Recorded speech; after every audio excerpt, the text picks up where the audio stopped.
Président Oligui Nguema, je te parle aujourd'hui non pour critiquer gratuitement, mais pour rappeler la vérité que l'histoire nous impose. Le Gabon n'est pas une propriété. Le Gabon n'est pas une annexe de l'étranger. Le Gabon appartient à son peuple. Pendant trop longtemps, ton pays a été sous influence, sous le joug invisible des systèmes étrangers, de réseaux économiques et politiques qui ont décidé pour vous sans vous consulter. Le peuple gabonais a été patient.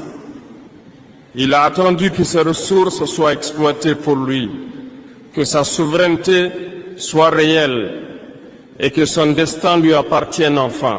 Oligui, l'Afrique te regarde. Elle observe si tu seras un président sous tutelle ou un président qui affirme l'indépendance de son pays. La Françafrique n'est pas une fatalité. Certains te diront, c'est compliqué. On ne peut pas couper certains liens. Il faut ménager l'étranger. Mais qu'est-ce qui est plus compliqué? Préserver la souveraineté économique ou continuer à voir ton peuple exploité sous couvert de partenariat? La Françafrique n'est pas une tradition. C'est un réseau de dépendance. Et chaque génération de dirigeants africains a eu le choix de s'en libérer ou de rester captive. Le vrai pouvoir Oligui, ce n'est pas l'uniforme, ni le fauteuil présidentiel, ni les applaudissements internationaux. Le vrai pouvoir, c'est prendre des décisions qui coûtent, briser les chaînes invisibles, remettre le destin du Gabon entre les mains de son peuple. C'est ce courage que ton peuple attend. Et c'est ce courage que l'Afrique respecte. Oligui, tu tiens aujourd'hui le pouvoir. Mais le vrai jugement ne se fera pas sur les élections. Il se fera sur la souveraineté que tu donnes aux Gabonais.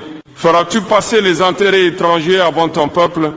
Ou choisiras-tu la liberté politique et économique pour ton pays? L'Afrique te regarde. Et l'histoire attend ta réponse. Président Oligui, le Gabon est riche. Riche en pétrole, en manganèse, en bois, en terres fertiles. Mais un pays riche avec un peuple pauvre n'est pas un signe de prospérité. C'est la preuve d'une dépendance mal gérée. Pendant trop longtemps, la richesse nationale a quitté le Gabon. Et avec elle, les rêves de millions de Gabonais. Des accords signés derrière des portes closes, des contrats léonins qui profitent aux étrangers, plutôt qu'au peuple, ont transformé votre pays en annexe économique.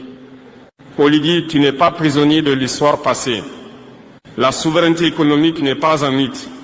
Elle commence par la transparence totale sur les ressources, le contrôle national des industries stratégiques,